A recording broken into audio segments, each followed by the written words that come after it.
Hello दोस्तों, आप सभी फरवरी मंथ करंट अफेयर के पार्ट सेकंड में स्वागत। तो चलिए बिना किसी देरी के वीडियो की शुरुआत करते हैं। आज का जो हमारा पहला टॉपिक है वो है हाई एल्टीट्यूड स्यूडो सैटेलाइट को लेकर। ये चर्चा में क्यों था? क्योंकि हाल ही में council of scientific and industrial research CSIR जो संस्थान उसके अंतर्गत नेशनल एरोस्पेस लेबोरेटरी है ने हाल ही में हाई एल्टीट्यूड स्यूडो सैटेलाइट का सफल परीक्षण किया है। ठीक है, और ये एक प्रकार का क्या है, अनमेन्ड एरियल व्हीकल जिसे UAV प्रौद्योगिकी के रूप में महत्वपूर्ण मील का पत्थर माना जाएगा। अब हमारे सामने सबसे पहला जो प्रश्न आता है वो ये है कि हाई एल्टीट्यूड स्यूडो सैटेलाइट क्या होता है। यदि बात की जाए हाई एल्टीट्यूड स्यूडो सैटेलाइट की, तो यह एक सौर ऊर्जा द्वारा संचालित UAV है। UAV मतलब होता है ड्रोन। ठीक है, आप इसको ड्रोन मान सकते हैं। तो ये एक सौर ऊर्जा संचालित UAV है। यह सौर ऊर्जा की उत्पन्न कर सकता है और महीनों और वर्षों तक समताप मंडल में रहेगा। ठीक है, तो आपको तीन चीज़ें ध्यान रखना है। पहला, यह सौर ऊर्जा के द्वारा संचालित होने वाला अनमेन्ड एरियल व्हीकल है पहला। दूसरा पॉइंट इसका है कि सौर ऊर्जा उत्पन्न कर सकता है। और तीसरा पॉइंट यह है कि महीनों तथा वर्षों तक समताप मंडल में रह सकता है। जब बात करें हम समताप मंडल की, मतलब कि पृथ्वी की सतह से 6 किलोमीटर से 50 किलोमीटर के क्षेत्र तक रह सकता है। आप लोगों को ये जानकारी होगी कि समताप मंडल में ही ओजोन परत पाई जाती है। ठीक है, जो सूर्य से आने वाली पराबैंगनी किरणों से हमारी रक्षा करती है। तो ये जो होगा 6 से 50 किलोमीटर तक का क्षेत्र इसमें विस्तारित है।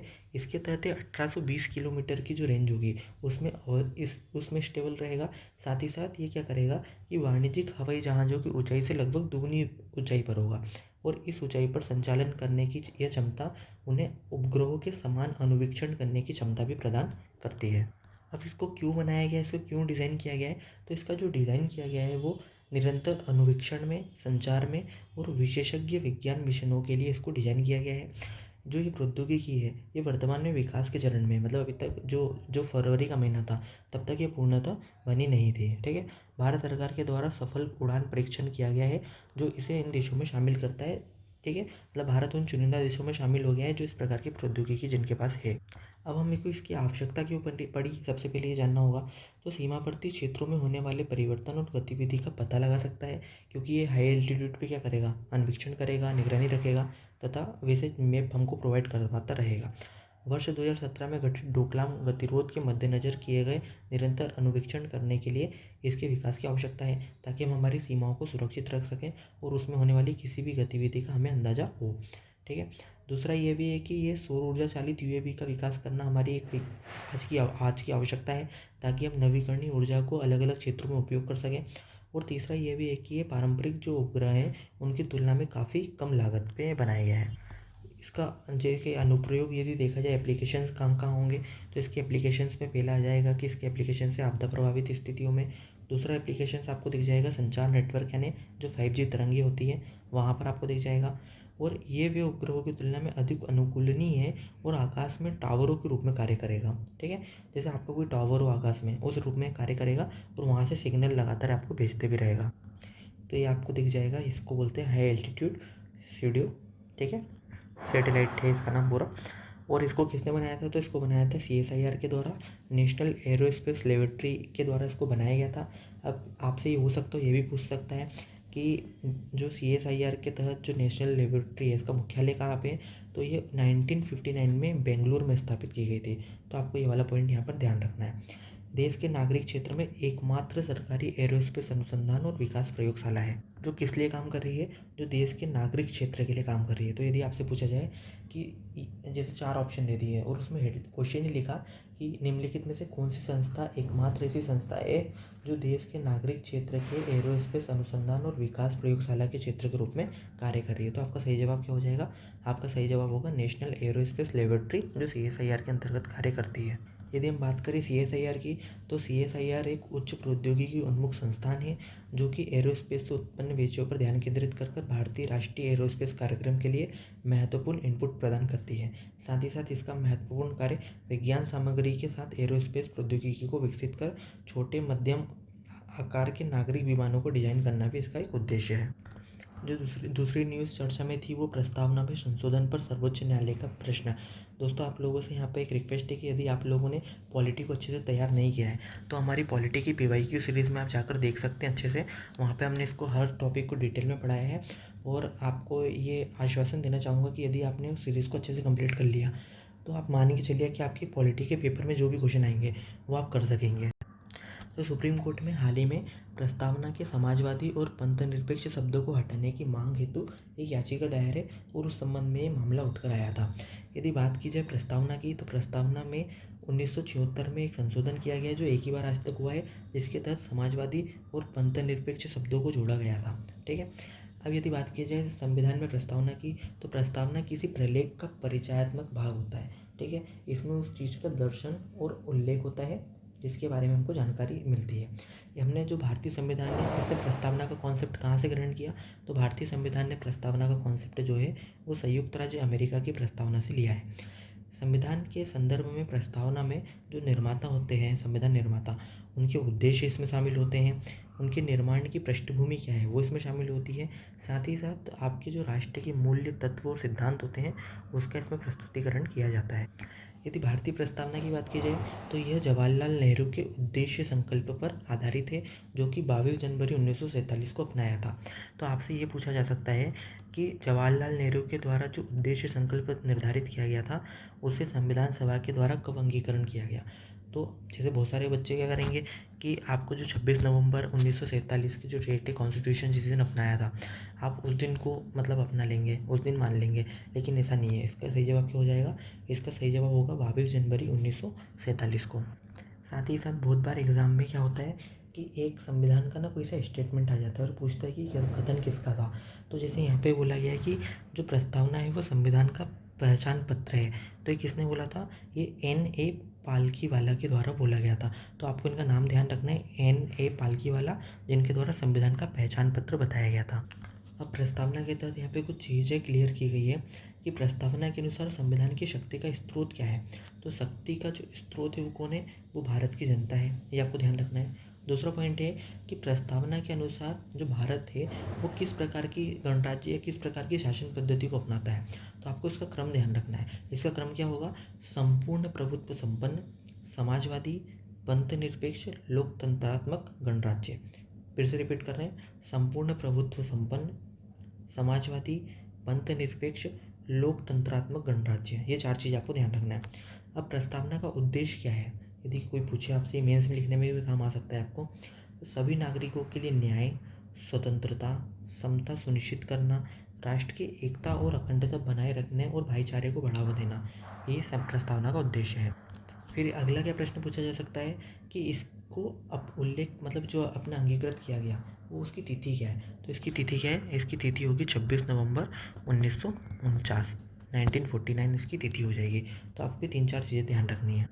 फिर आप देख सकते हैं कि जो बेरूवारी यूनियन केस हुआ था 1960 का, इस केस के द्वारा बेरूवारी मामले में सर्वोच्च न्यायालय ने कहा कि जो प्रस्तावना है वो उसके निर्माताओं के मस्तिष्क की कुंजी है, लेकिन ये संविधान का भाग नहीं है।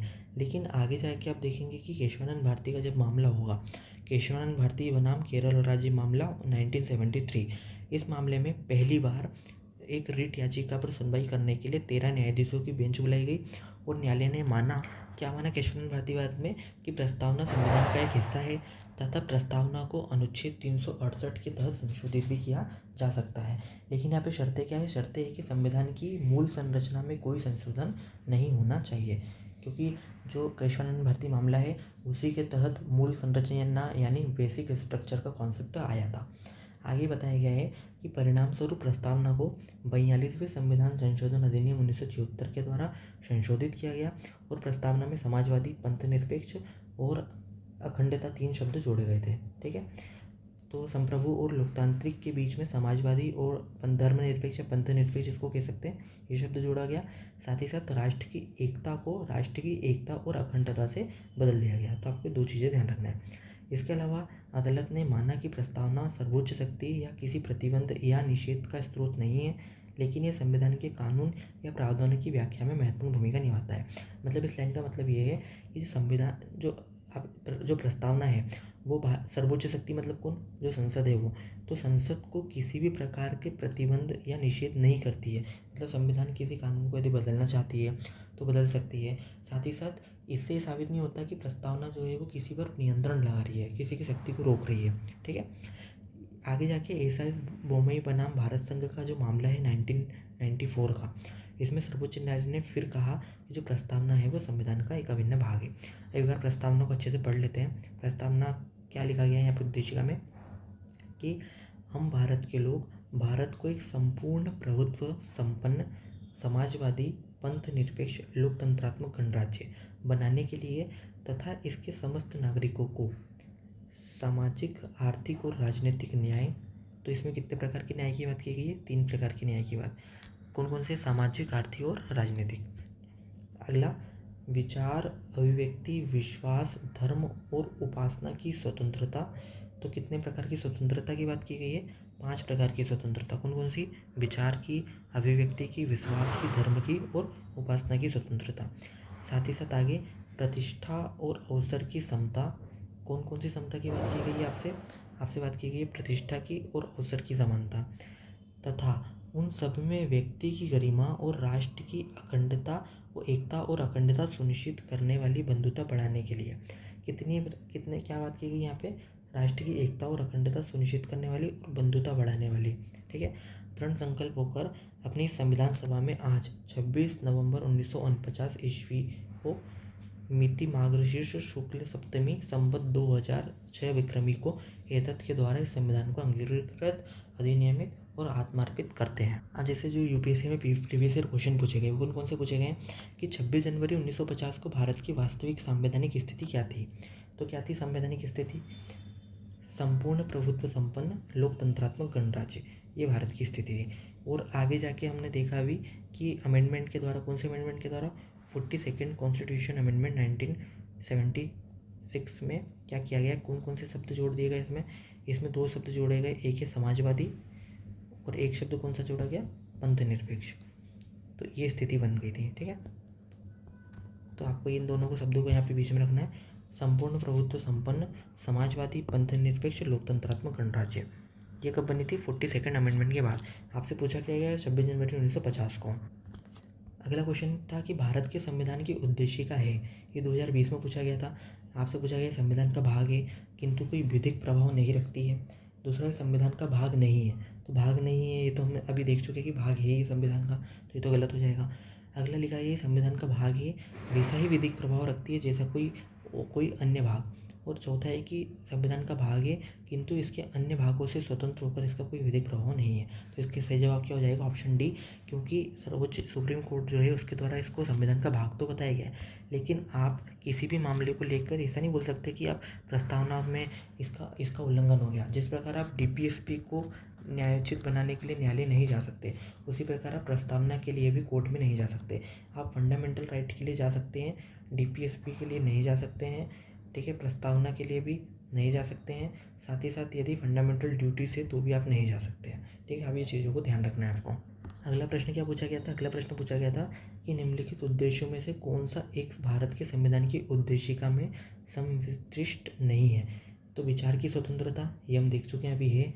आर्थिक स्वतंत्रता नहीं है, बल्कि आर्थिक क्या है? आर्थिक न्याय की बात की गई है।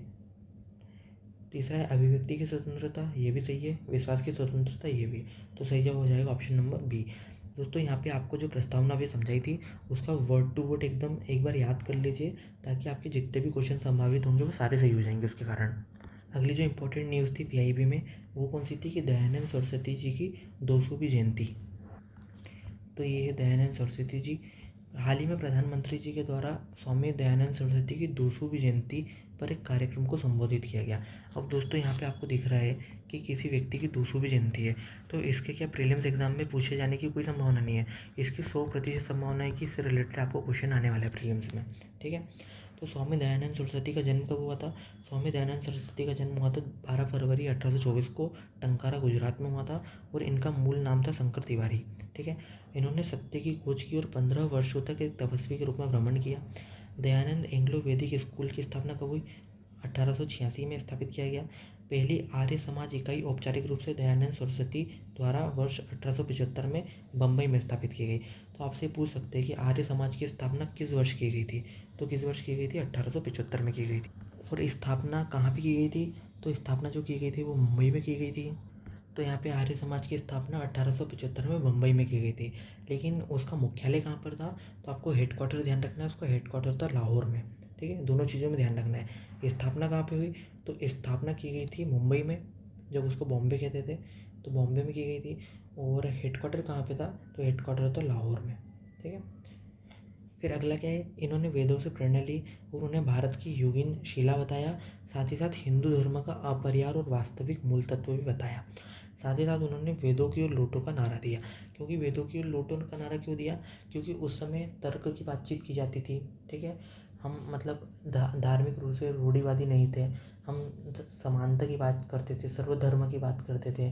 ठीक है, मानव के प्रति प्रेम की बात करते थे, मानव के प्रति सहयोग की बातचीत करते थे, स्त्री के सम्मान की बातचीत करते थे। ठीक है, जो कि समाज जो था वो जाति भेदभाव पर आधारित नहीं था, बल्कि कर्म पर आधारित समाज था। तो आप जो ऋग्वेद की बातचीत जो करते हैं हिस्ट्री में, जब ऋग्वेद पढ़ते हैं तो उसी का उल्लेख जो है वो स्वामी दयानंद सरस्वती के आर्य समाज में मिलता है। चलते अगले प्रश्न की ओर। अगला प्रश्न है, भारत और सऊदी अरब के मध्य पहला सैन्य अभ्यास। तो भारत और सऊदी अरब के बीच पहला सैन्य अभ्यास कौन सा हुआ? सदा तंसिक। इसको हम पिछले वीडियो में भी देख चुके हैं। यदि आप सऊदी अरब की लोकेशन देखना चाहते हैं तो ये सऊदी अरब है, इसकी राजधानी है रियाद, इसके दो पोर्ट है, एक है जिद्दा और एक है मक्का। ठीक है, मक्का आप जानते हैं कि ये इस्लामिक जो धर्म है उसका एक महत्वपूर्ण धार्मिक तीर्थ स्थल है। यदि सऊदी अरब की सीमाएं कौन कौन से देशों से लगती है आपसे पूछा जाए, तो यदि एक क्रम देना चाहें तो इराक, जॉर्डन, ठीक है, यहाँ पे इजिप्ट से भी थोड़ी सी लगती है, फिर यमन से लगती है, ओमान से लगती है, यूएई से लगती है, और कतर से लगती है, और कुवैत से लगती है। ठीक है, तो 8 देशों से इसकी सीमाएं लगती हैं। एक तरफ इसके रेड सी है, एक तरफ इसका क्या है, यहाँ पे पर्शियन गल्फ है, ये अरेबियन सी है। ठीक है, यहाँ पे अभी थोड़ा सा और जूम करना चाहें तो यहाँ पे क्या है, ये है बाबा अल मंदेब, जो कि यहाँ पे आपका कौन है, यहाँ पे आपका इसराइल का एक पोर्ट मिल जाएगा। ठीक है, फिर ये क्या है, ये आपका रेड सी है, और जो रेड सी का भाग है क्या है, स्वेज नहर। इसको क्या बोलते हैं, ये वाला जो एरिया है इसको बोलते हैं सिनाई पेंसुला। तो यहाँ पे न्यूज़ दिखाई गई थी कि हाल ही में भारतीय सेना और रॉयल सऊदी लैंड फोर्स के बीच पहला संयुक्त सेना अभ्यास सदा तंसिक महाजन फील्ड फायरिंग रेंज में संपन्न हुआ। 12 दिवसीय संयुक्त अभ्यास था, जिसका उद्देश्य दोनों देशों के बीच अंतर संचालनीयता हासिल करना और संयुक्त राष्ट्र के आदेश पत्र के तहत परिचालन प्रक्रियाओं को एक दूसरे को प्रेरित करना था। ठीक है, तो आपको सिर्फ नाम ध्यान रखना है। आपसे पूछेगा क्या, आपसे पूछेगा पेपर में ऐसे 4 अलग अलग देशों के युद्धाभ्यास देगा, और उसमें पूछेगा कि कौन सा सही सुमेलित नहीं है, या क्या करेगा कि आपको जोड़ी मिलाने के लिए दे देगा। तो आपको इसी तरीके से इसका नाम ध्यान रखना है। तो सदा तंसिक, सदा से आप ध्यान रखते हैं कि सदा से सऊदी अरेबिया। ठीक है, सदा तंसिक। इससे पहले भी भारत और सऊदी अरब की नौसेना के बीच जो युद्ध अभ्यास पहले से होता था, जिसका नाम क्या है, जिसका नाम है अल मोहत अल हिंद अभ्यास। क्या नाम है? अल मोहत अल हिंद अभ्यास। और अभी जो अभ्यास हुआ है उसका नाम है सदा तंसीक। 2 नाम आपको ध्यान रखने हैं। कुछ और देशों के साथ भी भारत के जो अभ्यास होते हैं उनको देख लेते हैं एक बार। जैसे स्लिनेक्स, स्लिनेक्स जो होता है वो श्रीलंका के साथ होता है। यहाँ पे एसीएल के रूप में श्रीलंका और इंडिया की आप ध्यान रख सकते हैं। दूसरा है, ठीक है, कॉर्पेट। तो कॉर्पेट जो है वो 2 लोगों के साथ होता है। एक है भारत बांग्लादेश कॉर्पेट, जो बांग्लादेश के साथ होता है, और एक होता है भारत थाईलैंड समन्वित गश्ती है, भारत थाई कॉर्पेट, जो थाईलैंड के साथ होता है। फिर उसके बाद एक होता है जीमैक्स। जीमैक्स में आप जापान और इंडिया, ठीक है, मिलिट्री एक्सचेंज आप उसके हिसाब एक्सरसाइज उसके हिसाब से ध्यान रख सकते हैं। तो जापान के साथ हो गया। अगला देखें तो नसीम अल बहर, जो नसीम अल बहर है वो ओमान के साथ होता है। और एक जो होता है जायरे अल बहर, वो होता है कतर के साथ। ठीक है, तो आपको ऐसे ध्यान रख लेना है कि जो नसीम अल बहर है वो किसके साथ होता है, वो होता है ओमान के साथ में। और एक और है आपका जायरे अल बहर। जायरे अल बहर जो होता है वो होता है कतर के साथ में। तो आपको दोनों से एक बार यहाँ नाम में ध्यान रखने हैं। फिर एक होता है इंद्र। तो इंद्र जो होता है वो तो आपको याद ही हो जाएगा, क्योंकि इंद्र में एक इंडिया का है, ठीक है, एक होता है रशिया भाग का, तो ये रूस के साथ होता है। फिर एक है समुद्र शक्ति। समुद्र शक्ति बहुत ही इंपॉर्टेंट है, आपसे पूछा भी जा सकता है पेपर में। ये होता है इंडोनेशिया के साथ में, इसको आप स्टार मार्क कर लीजिए। ये इंद्र जो है इसको भी स्टार मार्क करिए, आपसे पूछेंगे तो ये जरूर होंगे ऑप्शन में। ठीक है, फिर एक होता है सिम्बेक्स। सिम्बेक्स होता है सिंगापुर के साथ में। एक होता है इमकोर। इमकोर जो होता है वो इंडियन मलेशिया, ठीक है, और कॉर्पेट करके होता है। फिर ऑस्ट्रेलियान डेक्स, जो ऑस्ट्रेलिया और इंडिया के साथ होता है। फिर एक जो बहुत फेमस है, ये भी आपके ऑप्शन में आ सकते हैं, मालाबार। मालाबार जो होता है वो भारत, जापान और यूएसए के बीच में होता है। तो भारत, जापान और इंडिया के बीच में होता है। इसमें साथ ही साथ अभी ऑस्ट्रेलिया को भी शामिल कर लिया गया है। अगले टॉपिक पे चलते हैं। अगला टॉपिक है ब्रूमेशन सरीसृपों में एक जीवित रहने की रणनीति। तो ब्रूमेशन क्या होता है? आपने कभी ठीक है, यहाँ पे आपको 2 वर्ड आपने कभी सुने हों, जिसमें से एक होता है हाइबरनेशन और एक होता है एस्टिवेशन। तो उसी क्रम में एक प्रक्रिया होती है ब्रूमेशन की। ठीक है, तो जैसे हाइबरनेशन में आपने सुना होगा कि जो मतलब एक जानवर होते हैं जंगली टाइप के, तो वो क्या करते हैं कि कुछ समय के लिए अपने आप की जो मेटाबॉलिज्म की प्रोसेस होती है उसको कम करके अपने को खुद को जिंदा रखने के लिए उस परिस्थिति में खुद की पाचन प्रक्रिया को ख़त्म कर देते हैं एकदम, और खुद मतलब एक प्रकार से निद्रा में चले जाते हैं। उसी प्रकार ब्रूमेशन की प्रक्रिया जो होती है वो सरीसृपों में होती है, मतलब रेप्टाइल्स जो होते हैं आपके उनमें होती है। ठीक है, ब्रूमेशन उनके चक्र का एक प्राकृतिक घटक है जो सरीसृपों में निष्क्रियता या कम गतिविधि की स्थिति को उत्पन्न करता है। ठीक है, जो स्तनपायियों में शीत निष्क्रियता हाइबरनेशन के समान होता है, जो आमतौर पर अपर्याप्त भोजन आपूर्ति के साथ लंबे समय तक इनको जीने के लिए अनुकूल बनाते हैं। अब जो सरीसृप होते हैं वो ठंडे खून वाले कशेरुकी प्राणी होते हैं, जिनमें मतलब हड्डियाँ होती है। उनकी त्वचा जो होती है वो क्या होती है, सूखी होती है, जो शल्कों या हड्डी के प्लेटों से ढकी होती है। जब तापमान गिरता है और जो भोजन की उपस्थिति उनको नहीं हो पाती है, तो वो क्या करते हैं, जिंदा रहने के लिए खुद को ब्रूमेशन में चले जाते हैं। तो आपसे सिर्फ पेपर में इतना पूछेगा कि ब्रूमेशन प्रक्रिया का संबंध किससे है, तो रेप्टाइल से होता है। आपको सिर्फ इतना ध्यान रखना है। ठीक है, इसमें क्या होता है कि जो सरीसृप होते हैं वो अपने बिल या चट्टानों में चले जाते हैं और अपना जो मेटाबॉलिज्म होता है उसको क्या करते हैं, उसको धीरे धीरे करके वो धीरे कर देते हैं। इसी प्रकार इसके उदाहरण की बात की जाए तो जो कछुए होते हैं, जो सांप होते हैं, या जो छिपकलियाँ होती है, वो आपको ब्रूमेशन की प्रक्रिया में देखने को मिल जाते हैं। अब यहाँ पे आप 3 प्रोसेस देख सकते हैं, एक है हाइबरनेशन की, एक है एस्टिवेशन की और एक होता है ब्रूमेशन। जो हाइबरनेशन होता है ना, वो एक जो किनमें होता है, वो एंडोथर्म में होता है। एंडोथर्म कौन होते हैं? जिनका गर्म खून पाया जाता है, मतलब जो अपने बॉडी के टेम्परेचर को रेगुलेट कर सकते हैं। ठीक है, मतलब जैसे बाहर वो ठंड हो रही है, जैसे जैसे मनुष्य है, तो मनुष्य में बॉडी का जो टेम्परेचर होता है वो 37 से 42 होता है थोड़ी देर के लिए, एक एग्जांपल के लिए। तो 47 से 42 यदि टेम्परेचर है, तो जैसे जैसे बाहर टेम्परेचर बढ़ेगा तो वो क्या करेगा, अपने पसीने को बहाकर अपने जो शरीर के अंदर का तापमान है उसको नियंत्रित करने की कोशिश कर सकता है। इसी प्रकार जैसे जो ये भालू टाइप के जो होते हैं, तो ये क्या करते हैं कि शीत निद्रा में चले जाते हैं और ठंड से बचने के लिए खुद को इस प्रकार से कर लेते हैं। ठीक है, एक होता है एस्टिवेशन। एस्टिवेशन किन में होता है? एस्टिवेशन जो होता है वो होता है एक्टोथर्म में। एक्टोथर्म कौन होते हैं? एक्टोथर्म वो प्राणी होते हैं जिनका ब्लड जो होता है वो ठंडा होता है। ठंडे ब्लड के कारण क्या होता है कि ये अपनी बॉडी का टेम्परेचर जो है वो बाह्य बाह्य वातावरण से नियंत्रित होता है। मतलब यदि बाह्य वातावरण में 5 डिग्री टेम्परेचर हो गया तो इनकी बॉडी का टेम्परेचर भी उसी हिसाब से चेंज हो जाएगा, वो भी 5 डिग्री के आसपास, मतलब एक उससे कम हो जाएगा थोड़ी देर के लिए। यदि बाहर का टेम्परेचर यदि बढ़ के 20 डिग्री हो गया तो इनका टेम्परेचर भी उस हिसाब से हो जाएगा। ठीक है, तो उसको बोलते हैं एक्टोथर्म। फिर एक होता है ब्रूमेशन, जो भी हमने देखा ये रेप्टाइल्स में होता है, और ये भी क्या होता है एक प्रकार के, ये भी एक एक्टोथर्म होते हैं, यानी कोल्ड ब्लड वाले होते हैं। जैसे आपके जो जैसे सांप वगैरह होते हैं तो वो क्या होते हैं, वो कोल्ड ब्लड वाले होते हैं। तो आपसे यदि पूछ ले कि हाइबरनेशन, एस्टिवेशन या ब्रूमेशन प्रक्रियाओं का संबंध क्या है, तो ये एक प्रकार की निष्क्रियता होती है जो चयापचय या मेटाबॉलिज्म गतिविधि जो होती है उनको कम करके इनको कठिन परिस्थितियों में जीवित रखने में मददगार होती है। अगला जो इम्पोर्टेंट टॉपिक है, जो ये मिनिस्ट्री है इलेक्ट्रॉनिक और सूचना प्रौद्योगिकी मंत्रालय। ठीक है, तो इस मिनिस्ट्री के द्वारा क्या किया गया है, एक सेफ्टी नामक एक प्रणाली विकसित की गई है, तकनीक विकसित की गई है। ठीक है, इस तकनीक के माध्यम से क्या किया जाएगा, जिसमें society for applied microwave electronic engineering and research के तहत विकसित की गई एक टेक्नोलॉजी होगी, जो आपके जो अनाज के भंडारण किया जाता है, ठीक है, उस भंडारण से जो बिक्री तक होती है और जो आपका कलेक्शन होता है, हर स्थिति में अनाज का क्या होता है, कहीं ना कहीं नुकसान होती है, क्षति होती है। तो ये तकनीक क्या करेगी, सेफ्टी।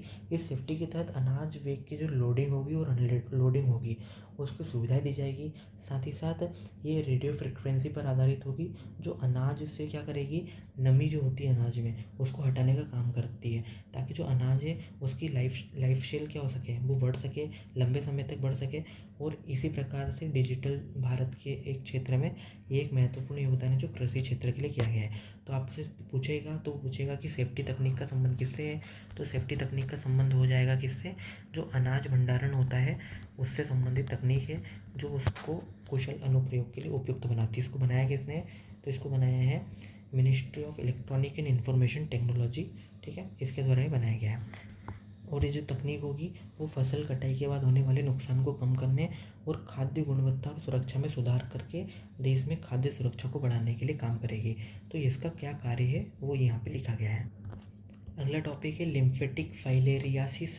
तो आपसे कई बार क्या होता है कि पेपर में जो बीमारी वगैरह होती है, जो रोग होते हैं, उनसे संबंधित क्वेश्चन आते हैं। कई बार उनके वायरस या परजीवी कौन सा प्रोटोजोआ होता है उसके बारे में पूछता है, ठीक है। तो आपको इस क्वेश्चन के लिए भी तैयार होना चाहिए, क्योंकि हाल ही में जो हमारे केंद्रीय स्वास्थ्य मंत्री हैं उनके द्वारा क्या किया गया, लिम्फेटिक फाइलेरियासिस जो LF उन्मूलन के लिए द्विवार्षिक राष्ट्रव्यापी एक मास ड्रग एडमिनिस्ट्रेशन अभियान का पहला चरण शुरू किया गया है। अब इसमें नोट अलग से लिखा गया है कि इसका अभियान को 11 राज्यों के 92 जिले जो है उसमें कवर किया गया है। अभी होता क्या है, लिम्फेटिक फाइलेरियासिस क्या होता है, लिम्फेटिक फाइलेरियासिस जिसे हम जो हमारी भाषा है आम जीवन में उसमें हाथी पाँव के रूप में जानते हैं। इसमें क्या होता है, इस बीमारी में यदि आप देखें तो ये हाथी पाँव के रूप में क्या होता है, इस टाइप से आपका पैर जो होता है वो सूज जाता है, ठीक है। तो इसमें हाथी पाँव के कारण होता है, उसमें परजीवी संक्रमण एक प्रकार का किसके कारण होता है, तो ये परजीवी जो संक्रमण है जो कि यहाँ पे आपको दिए गए हैं कितने प्रकार के, 3 प्रकार के जो वर्गीकृत किया जा सकता है इनके वॉर्म्स जो होते हैं उनको। एक होते हैं बुचेरिया वेनक्राफ्टी, एक है ब्रूगेरिया मलाई और एक होता है ब्रूगेरिया टिमोरी।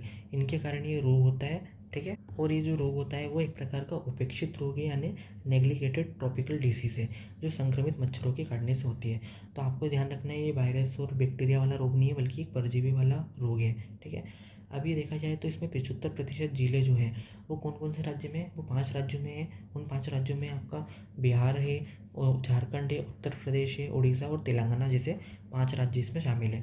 और इसमें जो अत्यधिक प्रभावित है वो शहरी गरीब आबादी जो है वो इससे प्रभावित होती है। अब यदि इसके जो ट्रांसमिशन की बात की जाए तो कैसे होता है, भैंस के कीड़े जो होते हैं वो लसिका वाहिकाओं में रहते हैं और माइक्रोफिलारिया का उत्पादन करते हैं जो रक्त में फैलते जाते हैं। तो इसकी प्रोसेस होती है, इसी प्रोसेस के कारण ये शरीर में लगातार फैलते जाते हैं। अब इस पर नियंत्रण के लिए जो WHO जो वर्ल्ड हेल्थ ऑर्गेनाइजेशन है उसके द्वारा क्या किया गया था, एक लिम्फेटिक फाइलेरियासिस उन्मूलन के लिए ग्लोबल प्रोग्राम स्टार्ट किया था, जिसका शुभारंभ उसने 2000 में किया था। तो आपसे हो सकता हो इस कार्यक्रम का शुभारंभ वर्ष पूछ लें कि कौन से वर्ष में प्रारंभ किया गया था, तो वर्ष 2000 में इसको प्रारंभ किया गया था। साथ ही साथ भारत के द्वारा भी mission mode India multi drug administration प्रक्रिया के तहत वर्ष में 2 बार, ठीक है, वर्ष में 2 बार कृमि मुक्ति दिवस मनाया जाता है। कब कब मनाया जाता है, एक मनाते हैं हम 10 फरवरी को और एक मनाते हैं 10 अगस्त को। तो आपसे ये भी पूछा जा सकता है कि 10 फरवरी और 10 अगस्त को कौन सा मनाया जाता है, क्या दिवस मनाया जाता है, तो राष्ट्रीय कृमि मुक्ति दिवस। ये आपसे सीधा पूछ सकते हैं कि राष्ट्रीय कृमि मुक्ति दिवस कब मनाया जाता है, तो आपको ध्यान रखना है वर्ष में 2 बार मनाया जाता है, एक मनाया जाए 10 फरवरी को और एक है 10 अगस्त को मनाया जाता है। यदि भारत के लक्ष्य की बात करें तो हमें 2027 तक लिम्फेटिक फाइलेरियासिस को समाप्त करने के लिए प्रतिबद्ध है। तो कब तक है, 2027 तक है। तो आपको क्या है कि एग्जाम में ये भी पूछ सकते हैं कि लिम्फेटिक फाइलेरियासिस जो कि एक परजीवी रोग है उसको भारत सरकार के द्वारा कब तक उन्मूलन करने का लक्ष्य है, तो वर्ष 2027 तक उसको उन्मूलन करने का लक्ष्य रखा गया है। अगला जो प्रश्न है वो मनरेगा के तहत बेरोजगारी लाभ का संवितरण से संबंधित है। हाल ही में क्या हुआ है कि एक रिपोर्ट प्रस्तुत की गई है जिसमें बताया गया है कि 5 वर्षों में 7124 पात्र श्रमिकों में से केवल 258 को ही इस योजना के तहत लाभ प्राप्त हुआ है। लाभ कौन सा, जो कि इनको बेरोजगारी भत्ता प्राप्त होता है उससे संबंधित है। जो मनरेगा एक्ट 2005 का उसकी धारा 7(1) के तहत क्या है, 15 दिनों के भीतर यदि कार्य नियोजित नहीं होता है किसी व्यक्ति को, यदि उसने मांग करी और उसको 15 दिन के भीतर कार्य नहीं मिलता है तो श्रमिकों को दैनिक बेरोजगारी भत्ता प्रदान करना अनिवार्य रहता है। जो कितना होता है, जो अवैतनिक मजदूरी का कितना होता है, 0.05% यदि आपने 15 दिन के भीतर नहीं दिया तो उसके बाद क्या होगा, विलंब शुल्क लगेगा। और वो विलंब शुल्क क्या होगा, उसके प्रकार से एक प्रकार से कंपनसेशन होगा, जो उनकी 15 दिन की मजदूरी के साथ पर डे के हिसाब से 0.0% आपको ऐड करके देना पड़ेगा। मतलब यदि आप 20वें दिन देते हो और किसी को 10,000 रुपये महीना मतलब देते हो, तो उसका आपको 0.05% इंटू 20 डेज़ के हिसाब से और देना अलग से देना पड़ेगा। अब क्या हो रहा है कि स्थिति खराब है, क्योंकि ये आराम से जो है वो लोगों को मिल नहीं पा रहा है। ठीक है, बहुत सारे राज्यों में स्थिति बहुत ज़्यादा खराब है। तो मनरेगा जो है वो वर्ष 2005 में आई थी। ये ग्रामीण विकास मंत्रालय के अंतर्गत आती है। तो आपको हर योजना से संबंधित उसका कौन सा मंत्रालय है वो ध्यान होना चाहिए। जबकि मनरेगा योजना जो है वो हमारे देश की एक बहुत बड़ी रोजगार योजना है, तो आपको उसके मंत्रालय और सन तो पता होना चाहिए। तो कब आई थी, 2005 में आई थी। मंत्रालय कौन सा है, ग्रामीण विकास मंत्रालय है। ठीक है, जो ये योजना है वो अकुशल शारीरिक कार्य करने के इच्छुक व्यक्तियों के लिए है, जो न्यूनतम 100 दिनों के लिए रोजगार की कानूनी गारंटी भी प्रदान करता है। अगला जो टॉपिक न्यूज़ में था वो था अटलांटिक मेरिडियनियल ओवरटर्निंग सर्कुलेशन। तो अटलांटिक मेरिडियनियल ओवरटर्निंग सर्कुलेशन क्या होता है, जैसे ये आपका जो 0 डिग्री है वो कौन सा एरिया है, वो इक्वेटर का एरिया है। जो 90 डिग्री पोल वाला एरिया है, तो इसमें क्या होता है कि जो पोल वाला एरिया है वो ठंडा होता है, तो वहाँ का समुद्र का पानी भी क्या होगा, ठंडा होगा।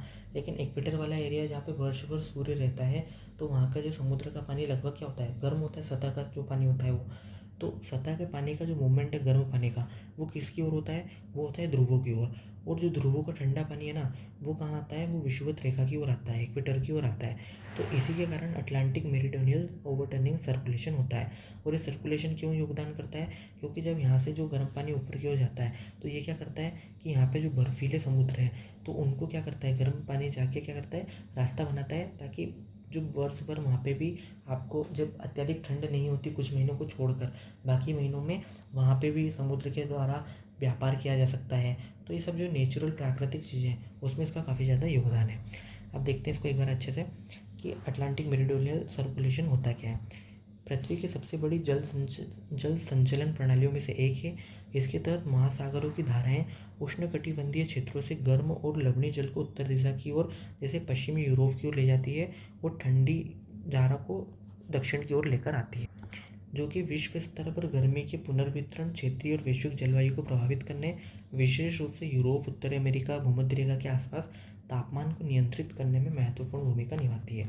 तो आपसे क्या कर सकते हैं, ये कथन कारण के रूप में भी हो सकते हैं, दे सकते हैं रीज़न, और ऊपर वाला जो हो सकता है वो आपका स्टेटमेंट भी हो सकता है। आगे यहाँ पे इसके कार्य बताए गए हैं। क्या कार्य हैं, गर्म जल का परिवहन, उष्णकटिबंध से उत्तरी गोलार्ध की ओर गर्म सतही जल ले जाता है, जो यूरोप जैसे क्षेत्रों को गर्म करने में मदद करता है। ठीक है, शीतलता एवं घनत्व में वृद्धि, जैसे जैसे गर्म सतह का जल ध्रुवों की ओर बढ़ता है, वायुमंडल में गर्मी के कारण वह धीरे धीरे क्या होगा, अब ठंडा भी होगा, क्योंकि वहाँ पे तो ठंड है ना, तो वो ठंड होगा। तो ठंड होने के कारण क्या होगा, उसका वाटर जो होगा उसकी डाउन वेलिंग होगी, मतलब वो घनत्व ज़्यादा ठंड में क्या होगा, घनत्व बढ़ेगा। घनत्व बढ़ने के कारण क्या होगा, वो नीचे की ओर जाएगा, तो उसकी डाउन वेलिंग होगी।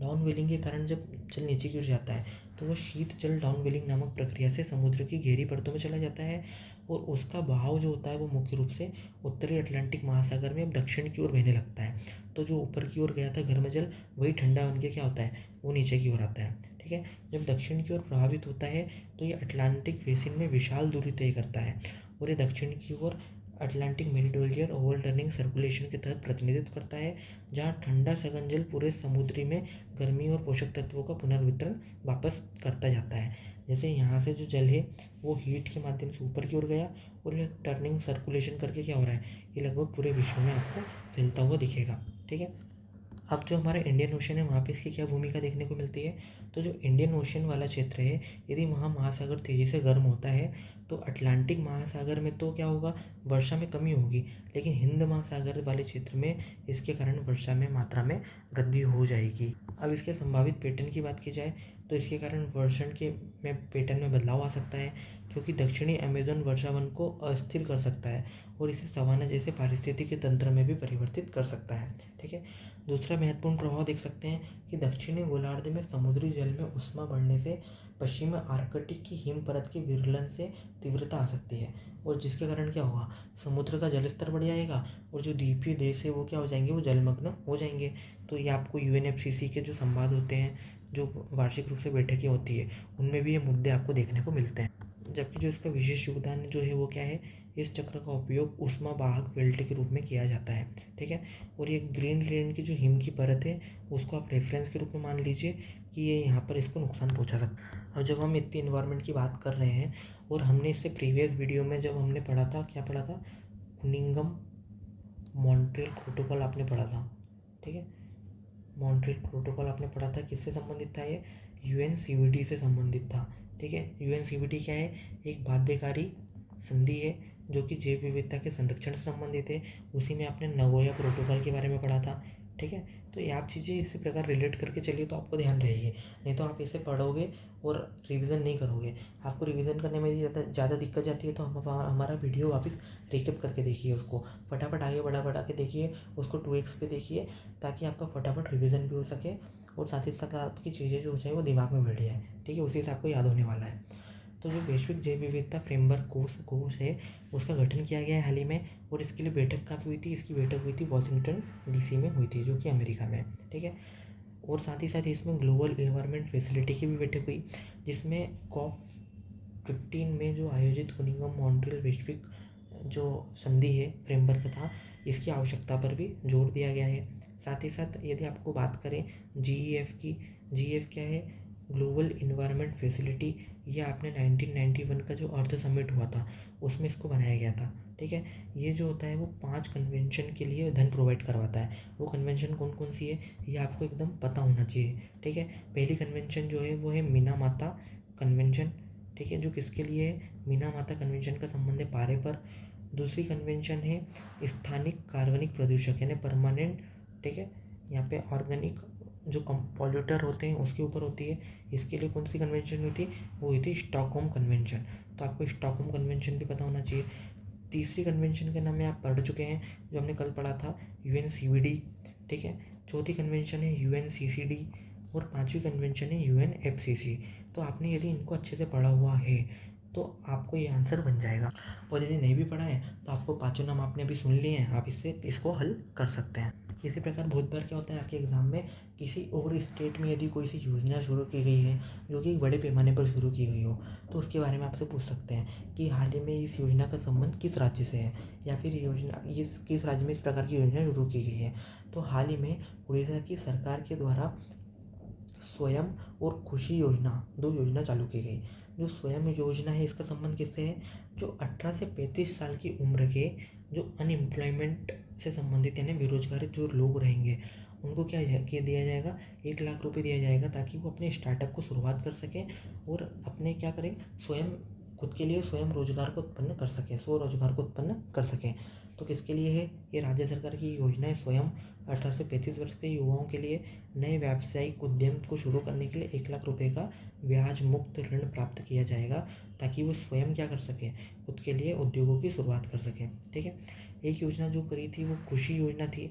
खुशी योजना का संबंध किससे है, तो प्लेटेड सैनिटरी नैपकिन को वितरित किया जाएगा, कहाँ पर, सरकारी स्वास्थ्य केंद्रों में संस्थागत प्रसव और गर्भ चिकित्सकीय समापन के लिए ये कार्य किया जा रहा है। तो खुशी योजना का संबंध किससे है, सैनिटरी पैड के जो वितरण से संबंधित है। जबकि स्वयं योजना जो है वो 1 लाख रुपए का ब्याज मुक्त ऋण होगा, जिसके तहत जो 18 से 35 वर्ष की उम्र का युवा है, वो जो बेरोजगार है, वो क्या कर सकेगा, खुद के लिए अर्न कर सकेगा, एक प्रकार से रोजगार में लग सकेगा। अगली जो न्यूज़ थी वो थी ऊर्जा स्रोतों में परिवर्तन हेतु इंडो डच सहयोग। तो हाल ही में नीति आयोग और किंगडम ऑफ नीदरलैंड के दूतावासों ने भारत ऊर्जा सप्ताह, जो कहाँ पे मनाया गया था, इसको हमने प्रीवियस वीडियो में देखा था, ये गोवा में मनाया गया था। ठीक है, इसमें मध्यम और भारी वाणिज्यिक वाहनों में परिवहन ईंधन के रूप में LNG शीर्षक से एक रिपोर्ट जारी करी गई है। इस रिपोर्ट में ईंधन स्रोत के रूप में LNG की मतलब लिक्विड नेचुरल गैस की क्षमता को उजागर किया गया है। साथ ही साथ वाणिज्यिक वाहनों में इसके उपयोग के लिए भी रणनीति बनाई जा रही है। LNG एक प्राकृतिक गैस है, जिसे प्राकृतिक गैस के परिवहन, सुगमता और सुरक्षा के लिए तरल रूप में परिवर्तित किया जाएगा। प्राकृतिक गैस को लगभग -260 डिग्री फ़ारेनहाइट तक शीतलित किया जाता है, जिससे वो क्या होती है, एक स्पष्ट रंगहीन और गैर विषैले तरल में चेंज हो जाती है। ठीक है, जिसे प्राकृतिक गैस की व्यापक आपूर्ति के रूप में लाया जा सकता है। तो ये आपको ध्यान रखना है, -260। आपको सबसे पहले तो ध्यान रखना है किसके साथ किया गया, तो किंगडम ऑफ नीदरलैंड के साथ किया गया है। अगला टॉपिक है तकनीकी मंदी में यूनाइटेड किंगडम की अर्थव्यवस्था। तो बहुत बार क्या होता है कि आपके पेपर में इस टाइप के क्वेश्चन बनते हैं कि निम्नलिखित में से किस देश में हाल ही में अत्यधिक आर्थिक मंदी देखी गई, है ना। बहुत बार बनते हैं ना, जैसे वेनेजुएला में आर्थिक संकट देखा गया था, ठीक है। इसी प्रकार आपसे अभी हमने पिछले वीडियो में देखा था कि आप बताएंगे कमेंट करके अभी कि किस देश में 200% हाइपर इन्फ्लेशन देखा गया था। इसका डिस्कशन हमने पिछले वीडियो में करा था। यदि आप लोगों ने देखा होगा तो आप इसका जवाब देंगे अभी कमेंट में, ठीक है। अब यहाँ पे टॉपिक पे आते हैं कि यूनाइटेड किंगडम की अर्थव्यवस्था वर्ष 2023 के अंत में तकनीकी मंदी में प्रवेश कर गई। तकनीकी मंदी क्या होता है, सबसे पहले उसको देख लेते हैं। मंदी, सिंपल सी मंदी क्या होती है कि जब आर्थिक गतिविधि में निरंतर गिरावट होती है तो उसको मंदी कहते हैं। मतलब आपकी अर्थव्यवस्था जैसे पहले 6% थी गति, अब वो गिरकर 4 हो गई है, 2 हो रही है, 2 से गिरकर 1 हो रही है। तो इस प्रकार की जो गिरावट है उसको क्या कहते हैं, मंदी कहते हैं। लेकिन जो तकनीकी मंदी है वो क्या होता है, तकनीकी मंदी में विशेष रूप से जीडीपी में लगातार 2 तिमाही तक गिरावट होती है। मतलब लगातार 2 तिमाहियों यानी 2 क्वार्टर जो हैं आपके लगातार क्या हो रहे हैं, उसमें आपकी गिरावट हो रही है, यानी लगभग 6 मंथ जो हो रहे हैं वो आपके लगातार गिरावट देखने को मिल रही है, ठीक है। तो राष्ट्रीय सांख्यिकी कार्यालय ने बताया है कि यूके का जीडीपी 2023 के अंतिम 3 महीनों में 0.3% और तीसरी तिमाही में 0.1% कम हो गया, ठीक है। इसी प्रकार की जानकारी हमें मिलती है। तो आपसे सिंपल क्वेश्चन सिर्फ इतना बन सकता है कि हाल में किस यूरोपीय देश की जीडीपी में लगातार तकनीकी मंदी देखने को मिली, तो यूनाइटेड किंगडम इसका सही जवाब होगा। अगली इंपॉर्टेंट न्यूज़ थी कि आरबीआई ने पेटीएम पेमेंट बैंक पर लगाया प्रतिबंध। तो ये न्यूज़ भी बहुत ज़्यादा इंपॉर्टेंट है। इसमें सबसे पहले आपको जो जानना चाहिए ना, वो ये जानना चाहिए कि पेमेंट बैंक क्या होते हैं। तो यदि हम पेमेंट बैंक की बातचीत करें तो पेमेंट बैंक क्या होते हैं, पेमेंट बैंक क्या है, पेमेंट बैंक वर्ष 2014 में भारतीय रिजर्व बैंक के द्वारा शुरू किया गया था। तो आपको सबसे पहला पॉइंट क्या मिल गया कि कब शुरू किया गया था, तो वर्ष 2014 में इसको शुरू किया गया था। आगे लिखा गया है, इन्हें बैंकिंग सुविधाओं से वंचित और कम बैंकिंग सेवाओं वाली आबादी को बुनियादी बैंकिंग सुविधाएं प्रदान करने के हेतु वित्तीय समावेशन को बढ़ावा देने के लिए अभिकल्पित किया गया था। तो दूसरा उद्देश्य क्या था इसका, दूसरा उद्देश्य था इसका वित्तीय समावेशन, जो कि वैसे वर्ग या कमज़ोर वर्गों तक बैंकिंग सुविधाएं प्रोवाइड करना जो अभी तक बैंकिंग सुविधाओं से क्या है, जो वंचित है। मतलब कि भारतीय रिजर्व बैंक के द्वारा नचिकेत मूल समिति जो गठित की गई थी उसकी सिफारिशों के आधार पर इसका गठन किया गया। तो आपके लिए तीसरा पॉइंट क्या हो गया, नचिकेत मूल समिति की सिफारिशों पर पेमेंट बैंक की स्थापना की गई थी। कुछ उदाहरण यदि आपको ध्यान रखना हो तो जैसे एयरटेल पेमेंट बैंक जो होता है या इंडिया पोस्ट पेमेंट बैंक जो होता है वो इसके अंतर्गत आते हैं। चौथा पॉइंट, इंपॉर्टेंट पॉइंट क्या आपके लिए, चौथा पॉइंट ये है कि बैंकिंग रेगुलेशन एक्ट जो है 1949 का, ध्यान रखना है 2 एक्ट होते हैं। एक होता है आरबीआई एक्ट जो होता है क्या 1934 का, ठीक है। वो आपके सामने जो लिखा गया है वो कौन सा है, वो है बैंकिंग रेगुलेशन एक्ट 1949 का।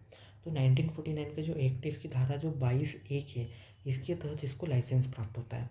तो आपको ये यदि पेपर में आ जाता है कि 1934 के आरबीआई एक्ट से पेमेंट बैंक को लाइसेंस प्राप्त होता है, तो आपको इतना पता है सिर्फ लाइसेंस प्राप्त होता है, लेकिन किस सेक्टर से होता है ये जानकारी नहीं है। तो आप क्या करेंगे, उसको सही मान लेंगे।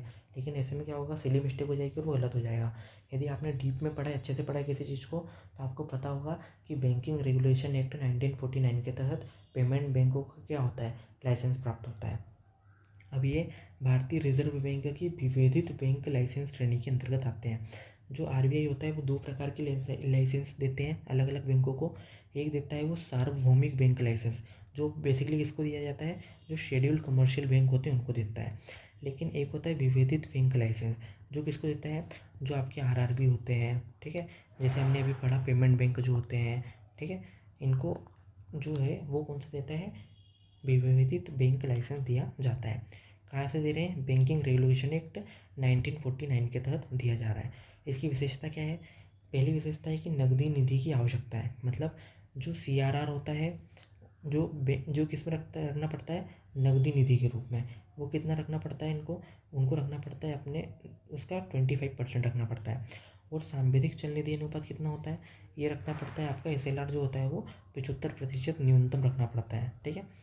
ये क्या होता है, 1 वर्ष की परिपक्वता अवधि के साथ सांविधिक चल निधि अनुपात गवर्नमेंट सिक्योरिटी और ट्रेजरी बिलों की मांग निक्षेप का 75% होता है। मतलब जितनी गवर्नमेंट सिक्योरिटी है उसके पास, बैंक के पास, या जितने ट्रेजरी बिल है उनका 75% होता है।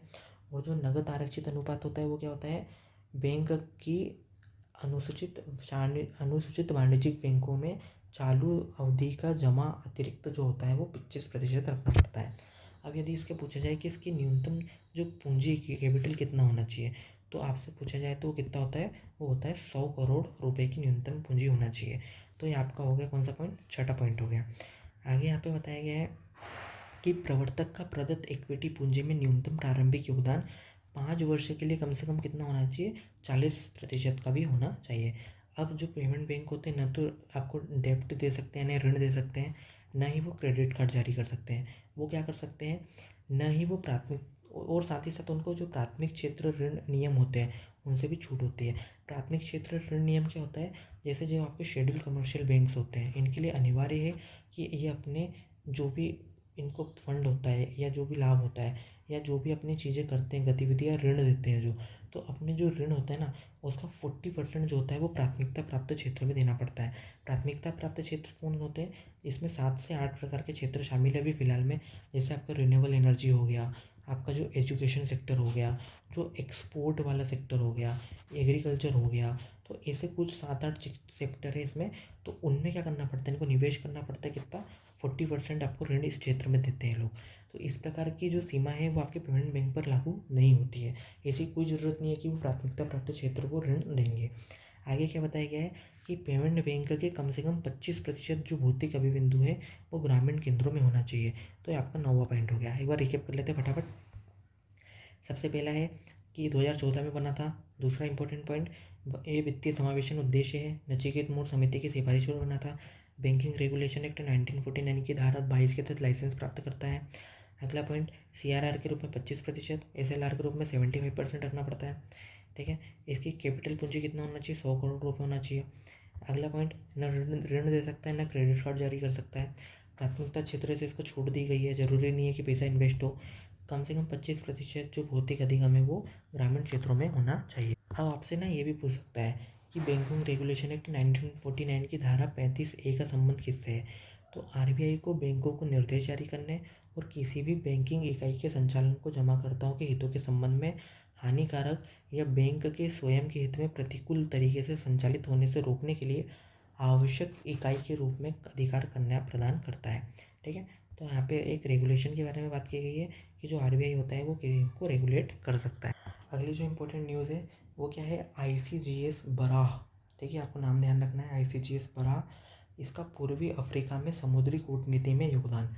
ठीक है, तो हाल ही में भारतीय तटरक्षक अपतटीय गश्ती जहाज ICGS बराह को पूर्वी अफ्रीका में चल रही रणनीतिक विदेशी तैनाती के एक भाग के रूप में मोजाम्बिक के मापुटो पतन। ठीक है, तो यहाँ पे दो चीज़ आपको ध्यान रखना है। एक क्या ध्यान रखना है, एक ध्यान रखना है कि जो मापुटो पतन है या मापुटो पोर्ट जो है वो किस देश में है। तो मापुटो पोर्ट जो है वो कहाँ पर है, वो मोजाम्बिक में है।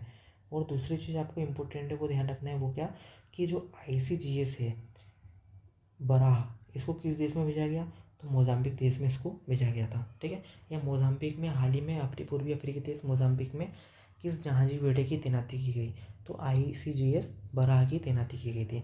इसका मुख्य उद्देश्य क्या है, भारत की जहाज निर्माण क्षमताओं को प्रदर्शित करना और आत्मनिर्भर भारत को बढ़ावा देना।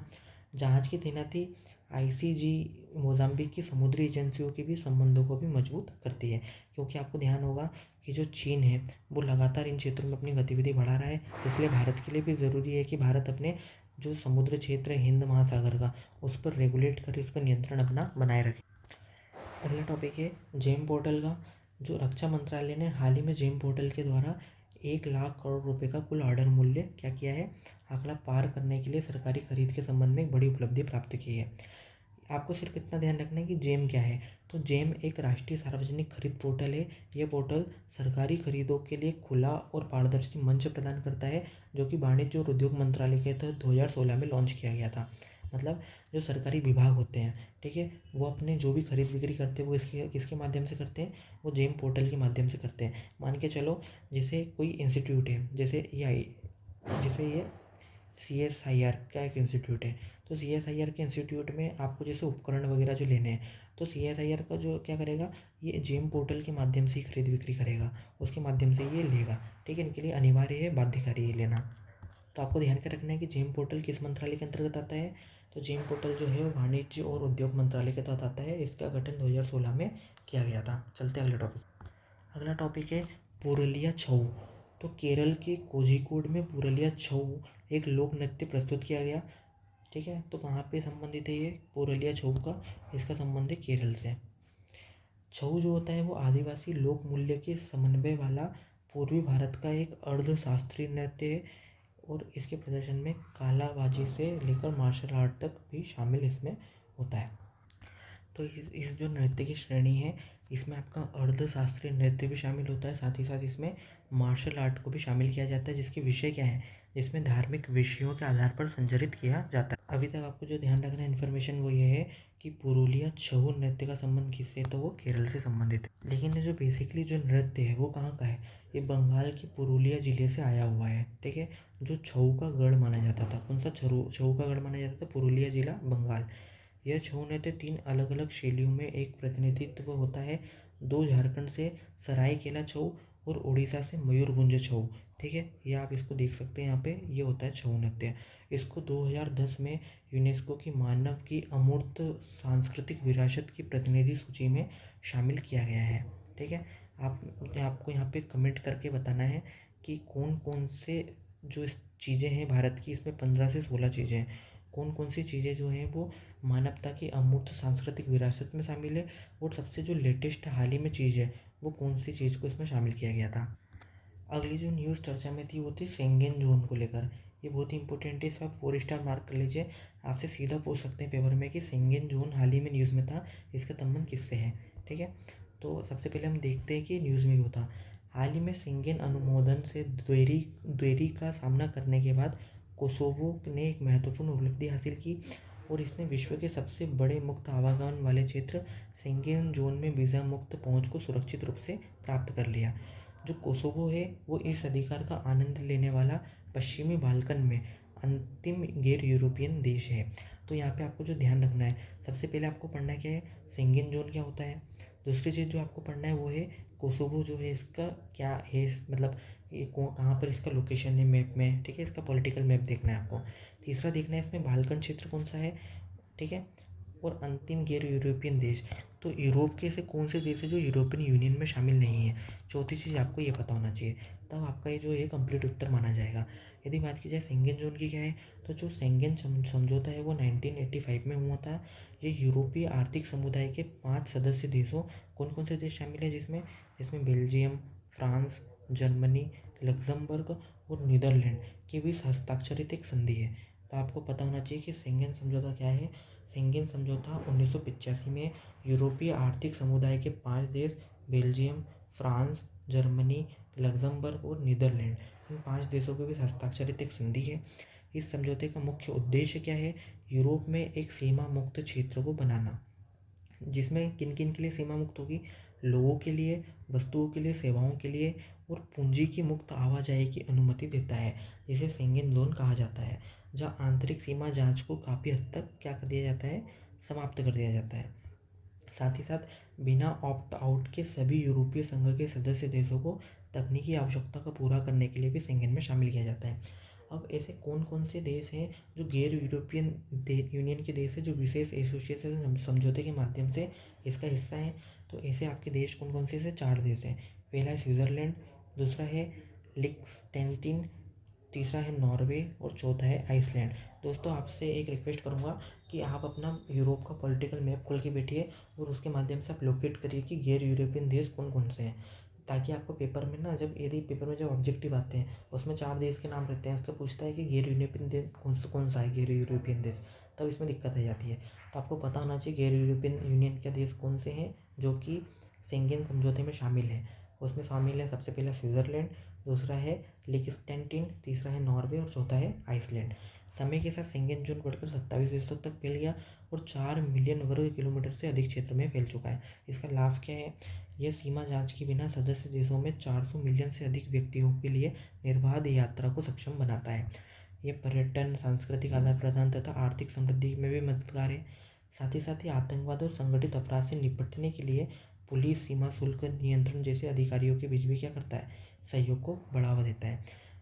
यह देशों के बीच नागरिकों के लिए वीज़ा मुक्त यात्रा और आंतरिक सीमा जांच की अनुपस्थिति की सुविधा में वृद्धि के साथ आर्थिक एकीकरण की सुविधा भी प्रदान करता है। यदि हम बात करें कोसोवो की, तो कोसोवो की लोकेशन यहाँ पर है। आपको ध्यान रखना है कि जो कोसोवो है वो विवादित क्षेत्र किसका, सर्बिया के साथ।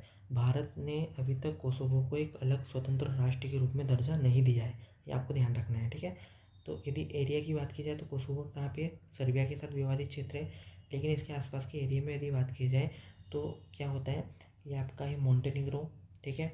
फिर यहाँ पे है अल्बानिया, यहाँ पे है नॉर्थ मैकेडोनिया और यहाँ पे बुल्गारिया, ठीक है। तो इस प्रकार से आपकी इन क्षेत्रों से घिरा हुआ है और ये प्रिस्टीनिया जो है इसकी कैपिटल मानी जाती है। यहाँ पे इसकी डिटेल लिखी गई है कि कोसोवो जिसमें बहुसंख्यक अल्बानिया आबादी सर्ब जो होते हैं अल्पसंख्यक वर्ग के लोग हैं, इसमें अल्बानिया, मेसिडोनिया, सर्बी और मोंटेनिग्रो से घिरा हुआ है, ठीक है। इसकी राजधानी जो है वो प्रिस्टीना है। विश्व बैंक के अनुसार कोसोवो एक संसदीय गणतंत्र और उच्च मध्यम आय वाला देश है और 17 फरवरी 2008 को सर्बिया से स्वतंत्र होने की घोषणा की थी, ठीक है। लेकिन भारत, चीन, ब्राज़ील, रूस और मेक्सिको ने अभी तक कोसोवो को स्वतंत्र देश के रूप में मान्यता नहीं दी हुई है। अब इसमें बहुत सारे ऐसे यूरोपियन कंट्रीज़ भी शामिल हैं जिन्होंने द्वारा शेंगेन पर हस्ताक्षर नहीं किए गए हैं, शेंगेन समझौते पर। ऐसे कौन कौन से देश हैं, एक यूनाइटेड किंगडम है, ठीक है, रोमानिया है, आयरलैंड है, साइप्रस है, ठीक है, क्रोएशिया है और बुल्गारिया है। तो Bulgaria, Croatia, Cyprus, Ireland, United Kingdom और रोमानिया, ऐसे 6 देश हैं जिनके द्वारा इस पर हस्ताक्षर अभी तक नहीं किए गए। जैसे यूपीएससी में 2023 में क्वेश्चन पूछा गया था करंट अफेयर का, ये आपके हो सकता है रिपीट कर दे पेपर में भी, कि प्रायः समाचारों में उल्लेखित दिए जाने वाले क्षेत्र और उनके समाचारों में रहने का क्या कारण था। जैसे यहाँ पे लिया था उत्तरी कीवू और इटूरी, और उसके सामने लिखा था आर्मेनिया और अजरबैजान के बीच युद्ध। दूसरा है नारगोना कराकाव, मोजाम्बिक में विद्रोह। तीसरा था खेरसान और जापोरिजिया, इसराइल और लेबनान के बीच युद्ध। तो जैसे जो नारगोन और काराबाग क्षेत्र है वो आर्मेनिया और अजरबैजान के बीच युद्ध है, तो ये वाला गलत हो गया और ये पहला भी गलत हो गया, ठीक है। इसी प्रकार इनमें से कोई सा भी मैच नहीं था, इसका सही जवाब क्या हो जाएगा, ऑप्शन नंबर डी। यदि बात की जाए कीवू इटूरी की, तो कीवू इटूरी जो वो कॉन्गो गणराज्य से संबंधित है और कॉन्गो गणराज्य और रवांडा के बीच इसके बीच लेकर युद्ध हुआ था। तो जो आपका पहला वाला है उत्तरी कीवू और इटूरी, ये कॉन्गो वर्सेस रवांडा की लड़ाई है, ठीक है। तो आपको सिर्फ इनका नाम ध्यान रखना है कि कॉन्गो और रवांडा के बीच कौन सा विवादित क्षेत्र है, उत्तरी कीवू और इटूरी का। दूसरा है नारगोनो काराखाव, तो नारगोनो काराखाव जो है वो अजरबैजान का एक क्षेत्र है, ठीक है। इसका उपयोग पूर्व अजरबैजान सोवियत सोशलिस्ट रिपब्लिक के एक स्वायत्त ओब्लास्ट और स्वघोषित देश नारगोना काराबाख गणराज्य के लिए किया जाता है, जिसे अंतर्राष्ट्रीय स्तर पर मान्यता प्राप्त अभी तक नहीं हुई है, ठीक है। तो इनसे विवादित क्षेत्र हो गया। और तीसरे नंबर पर जो क्षेत्र है इसका नाम क्या था, खेरसान जापोरिजिया। जो खेरसान जापोरिजिया जो है वो यूक्रेन और रूस के बीच विवादित क्षेत्र है, तो ये आपको ध्यान रखना है। यदि हम बात करें ज्ञानपीठ पुरस्कार 2023 की, ये क्वेश्चन आपका मतलब शोर चांस है कि इसका पूछा जाएगा, इस पर 5 स्टार भी मार्क कर सकते हैं। हाल ही में 58वां ज्ञानपीठ पुरस्कार 2 लेखकों को दिया गया। कौन कौन से लेखक थे, एक था विद्वान जगतगुरु रामभद्राचार्य और एक थे गुलजार, ठीक है। इन दोनों को दिया गया है, एक को संस्कृत के लिए, एक को उर्दू के लिए दिया गया है। ये दूसरा मौका है जब दूसरी बार किसी व्यक्ति को संस्कृत के लिए दिया गया है, जबकि 5वीं बार उर्दू के लिए दिया गया है। जो ज्ञानपीठ पुरस्कार होता है वो सर्वोच्च साहित्यिक पुरस्कार होता है। ये सर्वोच्च साहित्यिक पुरस्कार किस क्षेत्र के लिए होता है, जो किसी लेखक को उनके साहित्यिक के प्रति उत्कृष्ट योगदान के लिए प्रतिवर्ष दिया जाता है। इसको कब स्थापित किया गया था, पहली बार इसकी स्थापना जो हुई थी वो की गई थी, स्थापना की गई थी 1961 में। और इसको पहली बार कब दिया गया, तो ये पहली बार जो दिया गया था वो दिया गया था 1965 में। तो आपको दोनों चीज़ें ध्यान रखना होगा, स्थापना कब हुई 1961 में और पहली बार दिया कब गया 1965 में। जो ये पुरस्कार होता है ये अंग्रेजी और अन्य भारतीय भाषाओं के लिए प्रदान किया जाता है। इसकी अर्हता जो है वो भारतीय नागरिकों तक ही सीमित है। लेकिन जो ज्ञानपीठ पुरस्कार है, आपसे एक स्टेटमेंट बन सकता है कि ज्ञानपीठ पुरस्कार सिर्फ भारतीयों को दिया जाता है, तो स्टेटमेंट क्या हो जाएगा, वो स्टेटमेंट सही हो जाएगा, ठीक है। साथ ही साथ एक और चीज़ ध्यान रखना है कि ये पुरस्कार जीते जी दिया जाता है। जैसे आपने बहुत सारे जैसे भारत रत्न सुना होगा, तो वो मरणोपरांत बहुत सारे लोगों को मिलता है, ठीक है। लेकिन जो आपका दादा साहब फाल्के जो ज्ञानपीठ पुरस्कार होता है, वो पुरस्कार जो है वो मरणोपरांत नहीं दिया जाता। भारतीय ज्ञानपीठ पुरस्कार के द्वारा भारतीय साहित्य में उत्कृष्ट योगदान को मान्यता देने के लिए दिया जाता है। साहू शांति प्रसाद जैन और उनकी पत्नी रमा जैन के द्वारा 1944 में इसको भारतीय ज्ञानपीठ के एक प्रतिष्ठित सांस्कृतिक अनुसंधान संगठन है जिसका मुख्यालय नई दिल्ली में, उसके माध्यम से शुरू किया गया था। ठीक है, यह साहित्य और संस्कृति के लिए प्रसिद्ध है और कई दशकों से पुरस्कार, प्रकाशन, फेलोशिप, अनुसंधान जैसे साहित्यिक प्रयासों को सक्रिय करने और बढ़ावा देने के लिए दिया जा रहा है। ये आप इसकी प्रतिलिपि देख सकते हैं, ये प्रतिलिपि है और ये प्रशस्ति पत्र इसमें साथ में दिया जाता है। जो गुलजार और जगत गुरु की बात की जाए तो जो गुलजार है वो साहित्यिक अकादमी पुरस्कार 2002, दादा साहब फाल्के पुरस्कार 2013, पद्म भूषण 2004 और राष्ट्रीय फिल्म पुरस्कार भी प्राप्त कर चुके हैं। यदि उनके बेहतरीन कार्यों में फिल्म की बात की जाए तो उनको स्लम डॉग मिलियनेयर जय हो जो गाना था उसके लिए 2009 में ऑस्कर भी और 2010 में ग्रैमी पुरस्कार भी प्राप्त हो चुका है। ये जो है वो गुलजार की फ़ोटो है। साथ ही साथ जगत गुरु रामभद्राचार्य, तो आपने इनको कई बार यहाँ पे टेलीविज़न में देखा होगा। ये है जगत गुरु रामभद्राचार्य। जो जगत गुरु रामभद्राचार्य जो है वो एक बहुभाषाविद हिंदू आध्यात्मिक गुरु है जिनके द्वारा 22 भाषाएं बोलने में सक्षम है। ठीक है, 2015 में इनको पद्म विभूषण प्राप्त हुआ था और ये चित्रकूट में तुलसी पीठ के संस्थापक और प्रमुख भी हैं। 1982 से वो इस पद पर कार्यरत। इसी क्रम में जो एक और न्यूज़ चर्चा में थी वो थी हिज़ा के प्रकोप की रोकथाम हेतु भारत सरकार ने ज़ाम्बिया को सहायता दी।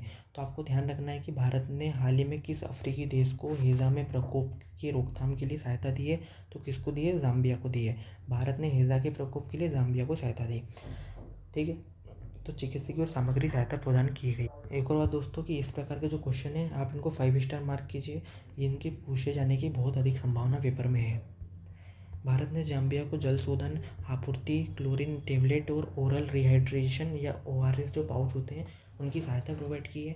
हैजा जो होता है वो एक प्रकार का डायरिया संक्रमण है जो कि वेब्रियो कालेरी जीवाणु से दूषित होने वाले लोगों को, ठीक है, पानी के सेवन से हो जाता है। ठीक है, दूषित भोजन या दूषित पानी आपने सेवन किया तो उसके माध्यम से जो विब्रियो कॉलेरी जीवाणु होता है, ठीक है, जो वायरस होता है उसके कारण आपको डायरिया संक्रमण हो जाता है। सॉरी, वायरस नहीं होता है, ये बैक्टीरिया है। ठीक है, तो बैक्टीरिया के कारण जीवाणु जो है, जीवाणु को इंग्लिश में क्या कहते हैं? बैक्टीरिया कहते हैं। तो वेब्रियो कॉलेरी बैक्टीरिया के कारण डायरिया संकट हो जाता है। आपको एक और चीज़ अभी ये हमने जो पढ़ा था, कौन सा पढ़ा था? जो हाथी पाँव रोग पढ़ा था। तो उस रोग में कौन सा होता है? वो परजीवी के कारण होता है। तो आपको इसे कंपेयर करके याद करना है। साथ ही साथ WHO के द्वारा इसके लिए कुछ दवाएं हैं। एक का नाम है डोकोरल, फिर एक है संचोल और यूविचोल। तो ये किससे संबंधित दवाएं हैं? ये तीनों ही दवाएं जो है वो हैज़ा या डायरिया से संबंधित है। यदि हम थोड़ा सा जाम्बिया की लोकेशन देखें तो ये जाम्बिया ये यहाँ पे लोकेटेड है। इसकी बाउंड्री जो है यहाँ पर तंजानिया से, ठीक है, यहाँ पर कौन सा देश है? डोमिनिकन रिपब्लिक और कॉन्गो से, यहाँ पे अंगोला से, ठीक है, यहाँ पे छोटी सी लगती नाम्बिया से, फिर यहाँ पे आपके जिम्बाब्वे से और यहाँ पे मोजाम्बिक। तो इन देशों से इसकी बाउंड्री लगती है। तो आपसे जाम्बिया के निकटवर्ती देशों के बारे में भी पूछा जा सकता है। फिर हाल ही में जो बैडमिंटन एशिया टीम चैंपियनशिप 2024 हुई थी उसमें PV सिंधु और अनमोल खरब के नेतृत्व में भारतीय महिला बैडमिंटन टीम ने 13 से 18 फरवरी तक मलेशिया के शाह आलम में आयोजित बैडमिंटन एशिया टीम चैंपियनशिप 2024 को ऐतिहासिक स्वर्ण पदक जीता। तो आपको यहाँ पे ध्यान रखना है किन किन के द्वारा जीता गया था। तो एक तो PV सिंधु भारत की स्टार प्लेयर है, साथ ही साथ एक प्लेयर है जिनका नाम है अनमोल खरब। तो अनमोल खरब भी आपको नया नाम सुना होगा। तो अनमोल खरब का संबंध किससे? बैडमिंटन गेम से। और ये बैडमिंटन एशिया टीम चैंपियनशिप में भारत का पहला स्वर्ण पदक है। तो ये और यहाँ पे इम्पोर्टेंट हो गया। ठीक है, तो आपसे ये पूछ सकते हैं कि बैडमिंटन एशिया टीम चैंपियनशिप में भारत ने हाल ही में अपना स्वर्ण पदक जीता पहला, इसका संबंध निम्नलिखित में से कहाँ पर हुआ था? ये खेल कहाँ पर था? तो आपको क्या ध्यान रखना है, कहाँ पर था? यहाँ पर ये मलेशिया में था। और दूसरा प्रश्न क्या पूछ सकते हैं कि इसका नेतृत्वकर्ता कौन थे? तो PV सिंधु और जो आपने पढ़ा अनमोल खरब, ये दोनों नाम याद रखने हैं। इससे पहले जो पुरुष टीम है वो 2016 और 2020 में 2 कांस्य पदक जीत चुकी थी, लेकिन महिला टीम के द्वारा हमने पहली बार भारत के द्वारा इसमें गोल्ड मेडल प्राप्त किया। ठीक है, साथ ही साथ 2024 बैडमिंटन एशिया टीम चैंपियनशिप ने 2024 थॉमस और उबेर कप फाइनल में भी, क्वार्टर फाइनल टूर्नामेंट में भी इसका जिक्र किया जाएगा जो चीन के चेदोंगू में हुआ था। तो थॉमस कप और उबेर कप आपसे पूछ सकते हैं कि ये किस खेल से संबंधित है। तो थॉमस कप और उबेर कप दोनों का संबंध किससे है? ये भी बैडमिंटन से संबंधित है। तो आपको ये भी ध्यान रखना है। अगला यहाँ पे इंपॉर्टेंट प्रश्न है, आपसे सीधा क्वेश्चन बनेगा। यहाँ पे क्वेश्चन क्या आएगा? क्वेश्चन आएगा कि सुफलम 2024 न्यूज़ में था, सुफलम का संबंध किससे है? तो सुफलम क्या है? सुफलम है startup forum for aspiring leaders and mentor. ठीक है, किससे संबंधित है ये फूड प्रोसेसिंग से संबंधित है। ठीक है, तो इनके विभिन्न पहलुओं में नवाचार, सहयोग, उन्नत प्रौद्योगिकी, खाद्य प्रसंस्करण के क्षेत्र में स्टार्टअप को स्थापित खाद्य व्यवसायों में बदलने के लिए प्रमुख प्रेरक की भूमिका निभाई जा रही है, जिसका उद्घाटन केंद्रीय खाद्य प्रसंस्करण उद्योग मंत्रालय के द्वारा शुरू किया गया है। इसमें क्या किया जाएगा, जो व्यवसाय स्टार्टअप के उनको वित्तीय मॉडल पर ज्ञान सत्र प्रोवाइड किए जाएंगे, साथ ही साथ खाद्य मानकों की सुरक्षा को पूरा करना, उन्हें जलवायु अनुकूल बनाना तथा उनकी पैकेजिंग को टिकाऊ करना, गुणवत्तापूर्ण कच्चे माल की सोर्सिंग करना, किसानों के साथ सहयोग करना जैसी एक पूरी तंत्र को इसमें शामिल किया जाएगा। और साथ ही साथ स्टार्टअप फोरम जो होगा उसको एक एस्पायरिंग लीडर्स के रूप में मेंटरशिप प्रदान की जाएगी। तो सुफलम का संबंध किससे है, सुफलम का संबंध है फूड प्रोसेसिंग इंडस्ट्री से। ठीक है, तो आपको ये 2 पॉइंट यहाँ पे ध्यान रखने हैं। इसी क्रम में अगली जो न्यूज़ है वो है EFTA के साथ व्यापार वार्ता में डेटा की विशिष्टता। तो भारत ने हाल ही में मुक्त व्यापार समझौते के लिए यूरोपीय मुक्त व्यापार संगठन के साथ चल रही डेटा विशिष्टता खंड को शामिल करने के खिलाफ खड़ा रुख अपनाया है। तो डेटा विशिष्टता क्या होती है, क्यों भारत इसके खिलाफ है? डेटा विशिष्टता एक ऐसा मसौदा होता है जिसमें किसी दवा के निरीक्षण और विकास के दौरान उत्पन्न नैदानिक परीक्षण पर डेटा पर न्यूनतम 6 वर्ष का प्रतिबंध लगा दिया जाता है।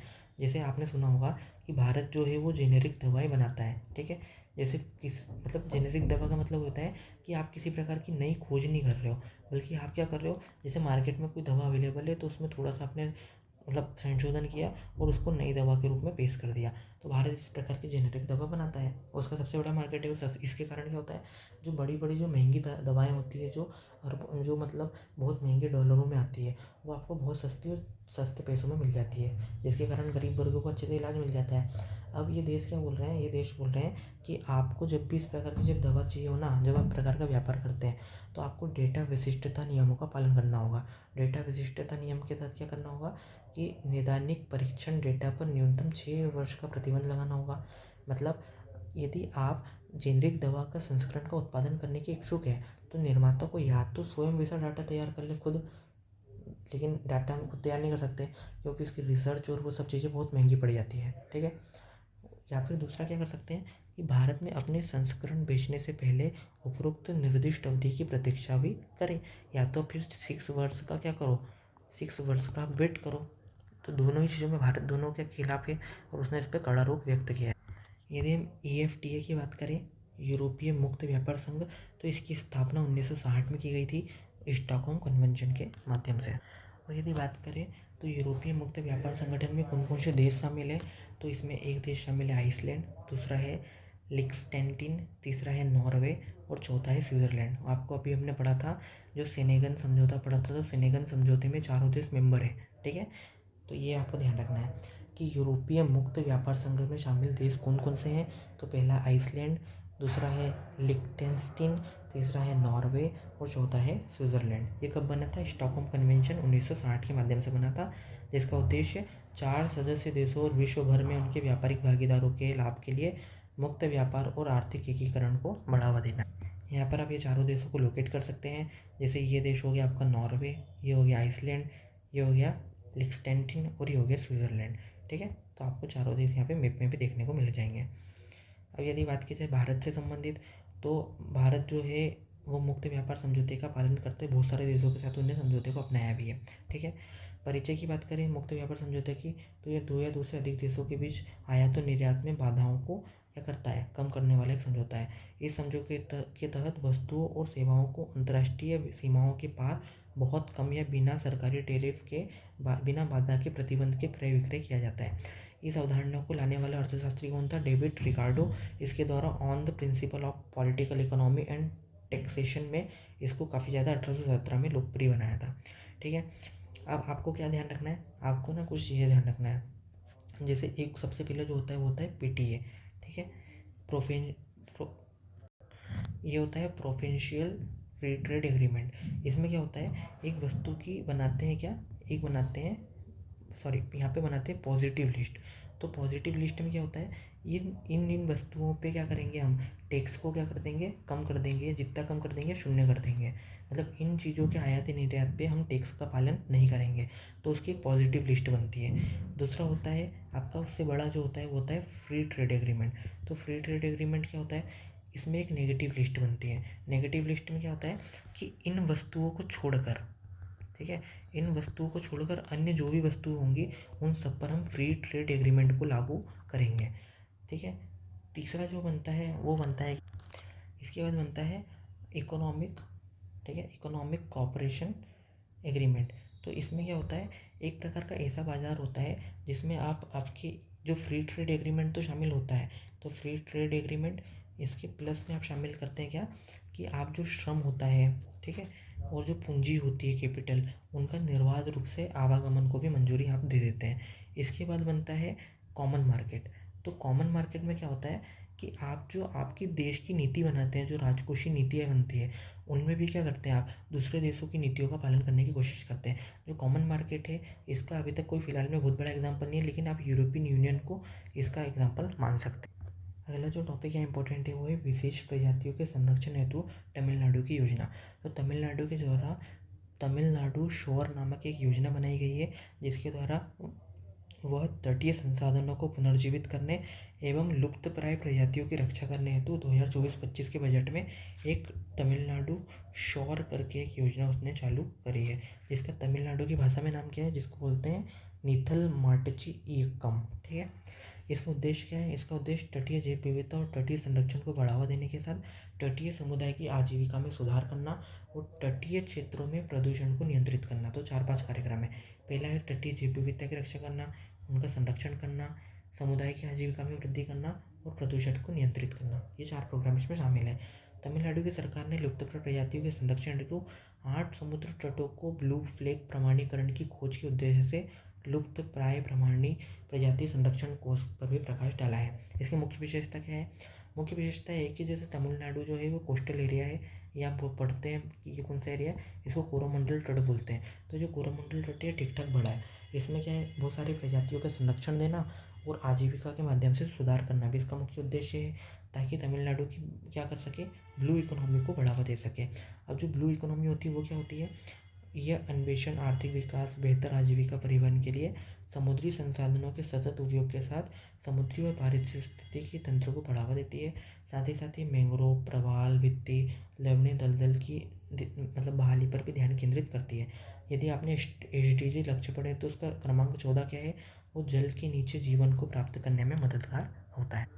साथ ही साथ जो आगे देखने को मिलेगा कि ब्लू फ्लैग प्रमाणन के तहत सरकार ने चेन्नई के प्रतिष्ठित मरीना बीच सहित तमिलनाडु के 8 तटों को ब्लू फ्लैग प्रमाणन कार्यक्रम पर कार्य कर रही है। इसमें इको लेवल एक प्रकार का होता है, जो ब्लू फ्लैग प्रमाणन होता है, एक इको लेवल होता है जो समुद्र तट, मरीना और टिकाऊ पर्यटन नौकाओं को बढ़ावा देता है तथा कुछ मानदंडों को पूरा करता है, जिसमें पर्यावरणीय मानक, शैक्षिक सुरक्षा और पहुंच से संबंधित चिंताओं को इसमें शामिल किया जाता है। इसके जो प्रतिष्ठित सदस्य कौन कौन से, एक होता है UNEP, United Nation Environment Programme, और एक होता है UNWTO, United Nation World Tourism Organisation. Denmark स्थित एक NGO है जिसका नाम है फाउंडेशन फॉर एनवायरमेंटल एजुकेशन। ये जो फाउंडेशन फॉर एनवायरमेंटल एजुकेशन है, यही जो होता है वो ब्लू फ्लैग आपको सर्टिफिकेट प्राप्त करता है, ठीक है। अब आपसे एक जैसे UPSC में क्वेश्चन पूछा गया था कि ब्लू कार्बन क्या है, तो ब्लू कार्बन जो होता है वो महासागर और जो आपका कोस्टल एरिया होता है उनके माध्यम से जो कार्बन को संग्रहित किया जाता है उसको बोलते हैं आप ब्लू कार्बन कहते हैं। अब जैसे ये लोकेशन आपके लिए इंपॉर्टेंट हो गई है यहाँ पे कि जल जीवन मिशन और स्वच्छ भारत मिशन ग्रामीण पर राष्ट्रीय सम्मेलन का आयोजन हाल ही में कहाँ पर किया गया, तो कहाँ किया गया, लखनऊ उत्तर प्रदेश में किया गया था। तो आपकी इस बार की PCS के लिए इंपॉर्टेंट हो गया। इसका उद्देश्य क्या है, इसका उद्देश्य ग्रामीण वॉश क्षेत्र में स्थायी समाधान को एकत्रित कर एक एकीकृत दृष्टिकोण को बढ़ावा देना है। वॉश का संबंध किससे होता है, जल, स्वच्छता और हाइजीन हस्तक्षेपों को शामिल किया जाता है। इसी क्रम में आप देखेंगे कि एक investor education and protection fund authority और जो डेवलपमेंट बैंक ऑफ सिंगापुर है, इनके बीच एक AMOU पर हस्ताक्षर किए गए, जिसके तहत क्या बनाया गया है, एक निवेश शिक्षा संरक्षण कोष बनाया गया है। इस कोष के माध्यम से क्या करेगा, कॉरपोरेट कार्य मंत्रालय जो है वो निवेशकों के हित की रक्षा के लिए क्या करेगा, इस प्रकार की योजनाएं चलाएगा ताकि धोखाधड़ी से बचाया जा सके। तो दोस्तों आज की वीडियो में इतना ही। यदि आप लोगों को हमारी करंट अफेयर की सीरीज़ अच्छी लग रही है तो प्लीज़ हमारे वीडियो को लाइक करें। आप कमेंट करके बताइए कि आपको और किस प्रकार की वीडियो चाहते हैं, ठीक है। साथ ही साथ आप हमारी पीवाईक्यू सीरीज़ को जाकर देखिए, जो आपके लिए काफ़ी मददगार हो सकती है। आप यहाँ पर आप जो दृष्टि आईएएस के जो टेस्ट हैं वो भी हमने यहाँ पे सॉल्व एनालिसिस कर रहे हैं, उनको जाकर देखिए। यदि आपको कहीं और कंपेयर करके देखिए और हमारे टेस्ट को एक बार कंपेयर करके देखिए, आपको अंतर साफ साफ दिखेगा। ठीक है। यदि आपको अच्छा लग रहा है तो आप हमारे चैनल को सब्सक्राइब कीजिए। ठीक है। आपको एनसीईआरटी यदि वीडियो एनसीईआरटी देख पढ़ना है, आप नहीं पढ़ पाए हैं, तो आप हमारी शॉर्ट वीडियो को 2x में देखिए। आपको पूरा एक्सप्लेनेशन किया गया है।